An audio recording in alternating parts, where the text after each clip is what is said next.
some of these stories that don't give the impression that I don't respect my bosses or they're capable. I mean, far from it. They're all really nice people. I would never work with them if I didn't like them, and you don't have to like someone's politics to like the person, which is just as well.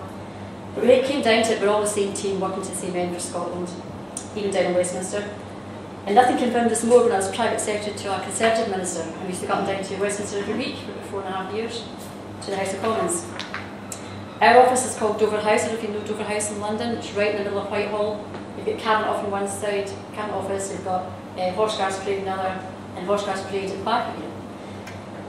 We were actually, I think it was February 1991, I just started with him in December, and we were caught up in the mortar attack on number 10 by the IRA. To cut a long story short, it was definitely the most frightening experience in my life at the time. It resulted in us being locked in our offices in Dover House for over 8 hours before they could even let us outside. So not only did we have to look after ourselves and feed our staff of about 30 or 40 people, including ministers, we had a whole squad of pure soldiers that the police had just got off buses out of Whitehall, just flung into our office, because there was 6 mortars going off across the road in the MOD building. We actually saw some of them.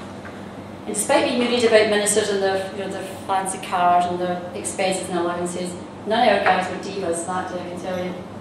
Every minister, secretary, driver, porter, everybody in the building did their bit. So because of the very long hours we worked down south in the House of Commons, we had lots of food in the fridges and the cupboards and stuff. So we managed to raid the supplies and start to make meals for everybody. There were kids and everything in the place. And without being asked, even our Secretary of State, everybody rolled up their sleeves and started to get stuck in. Ian Lang at the time was frying the square sausages we had in the freezer. The Minister of State at the time was Michael Forsyth, was making toast. We had Lord James doing the dishes. They were doing whatever they could to help. And by them doing that in the office, it left the staff, the admin staff, to go and see what's happening outside, try and find out when we get home, etc., etc. Also, despite the very heavy snowfall that day, I remember the February, it was about 3 feet of snow. It caused complete chaos in the roads. We spent 6 hours trying to get to Heathrow. We got to Heathrow, they grounded all the planes. We spent 6 hours in the BA Exec Club, because we're all board members at that time. 5-star Serafini was my nickname in those days. So we thought we'll have a few drinks. So we had 1 or 5 sherbets that night to calm us down, and purely medicinal, of course. But that experience long lived in my memory, and to be honest, compared to that, starting my own business seemed a bit of a dawdle, to be honest. But still, when I decided to leave the comfort of government some years later and start the business, I was quite comprehensive. But I'll have to say it wasn't as difficult a transition as I thought it would be. And Claire can probably back me up there, done the same. I did have a great time working for government, don't regret an absolute minute of it, but I was taking myself well out of my comfort zone. And thought of doing something different was really exciting but scary all at the same time.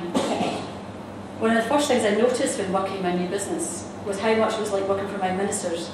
I was still getting to boss people about in the nicest possible way, but get better paid for it. And nobody tried to blow me up yet. I was using much the same skills as before, just in different ways. When I was with government, we had the whole civil service at our disposal to help. But when you're doing it in the real world, as you'll all know, you've really just got to rely on yourself and bring all the skills you've learned to the fore to get anything done. I was going to say, don't get me wrong, I'm not saying I'm not a team player, far from it. I still have to delegate certain tasks, and that plus getting the team that I have to work well together and know who to call on in certain situations is, I suppose, a skill in itself. One of the first contracts I won as Equator events was to organise international press tours into Scotland on behalf of Scottish Enterprise. We do international media tours, VIP visits from other governments, etc. And I've still got that contract today, I'm happy to say. I use very much the same approach in making up the programmes for these visits, organising logistics, contacting the key people I think are necessary to make the event a success. And I use resources that exist within Scottish Enterprise and other agencies to help me to do all that. I learned a long, long time ago back in government, you should never be too proud to ask for help when you need it. Otherwise, when it all goes wrong, you won't get yourself to blame. But I suppose working with a quasi-government agency like Scottish Enterprise does give me a bit of that old comfort factor that I had in my previous job. But we do have a lot of private sector clients that take us right out of it and then some. But like my ministers that remain nameless, I won't tell you about the odd client or two that have been the complete clients from hell, as Claire's probably found as well. But I have to say they're very much in the minority. Most of our clients, I have to say, are a joy to work with. Chris, and I'm delighted to be able to call most of them friends. Those of you here tonight in the marketing world, I know there are some, will be absolutely appalled when I tell you we don't really do marketing at Equator events. I know we should, but we don't really.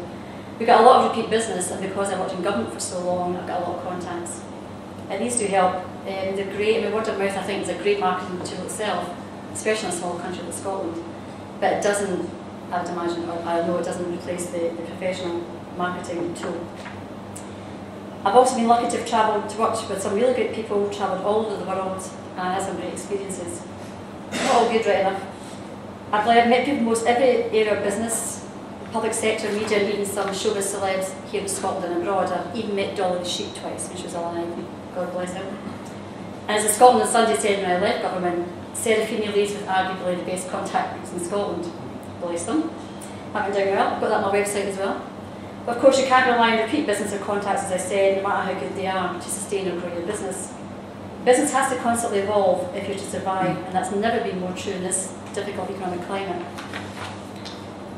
I'm the first to say that events are viewed as a bit of a soft industry, and they are a bit of a luxury, and they're usually the first to suffer in a downturn. And that's certainly what began to happen last year. But I think it's more important than ever that businesses keep the profile in what is becoming an increasingly competitive market in all sectors, all over the world, not just this country. Now is not a time to disappear and become invisible, because when things start to pick up again, and they will, it will prove much more difficult to get your profile up there and probably cost more money. At the end of the day, what really is important is spending wisely just now and getting really good value for money in what you're doing. We at Equator Events realised last year that people would react to the impending recession by cancelling some events. As I said, they did. But my reaction to this was to diversify and add another arm to our business. We launched Equator Public Affairs. Because of my background in government, I found that quite easy to do because of my contacts. To help me with the new venture, I brought in a former political advisor I used to work with in government, who looked after Tony Blair, all sorts of senior government guys in Westminster and Scotland, along with a friend who's had over 30 years' experience working with local government. So between us, I think pretty much, I'd say modestly, we've got the political scene sewn on Scotland for our clients. Equator Public Affairs is all about helping clients to engage with local and national politicians, or even the local community. If you want to get a particular message over, raise an issue with them, or just get a profile with government. We never promise anyone access to a politician. No brown envelopes in our station are covered, people. But it's amazing how many people don't know where to start just to contact a politician or a minister. Although to be fair, if I hadn't spent 22 years in government, I probably wouldn't know either.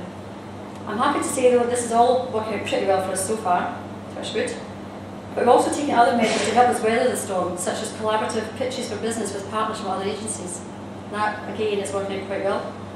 Depending on what your business is and the scale of it, I do believe that getting together with another outfit that may be offering complementary services to what you do gives people the bigger picture, and I think it's the way forward. Particularly when pitching for public sector contracts, who look for that all-encompassing umbrella of services. No one company just now in the event sector that's going to have all that experience. I'm a great believer in pitching with somebody else. Well, we're glad to hear that's all I'm going to say. Hopefully a quick 10 minutes here. I hope you'll stay on, have a chat, have more drink in the minutes that's coming on. Networking is a great tool for expanding your business, expanding your contacts. And for those of you not already members of 6 Degrees, I know that Chris will take the opportunity to try and get you to do so tonight. So with that note, I'll leave you back to Chris and then Dominic, and I hope to meet some of you after. Thank you very much.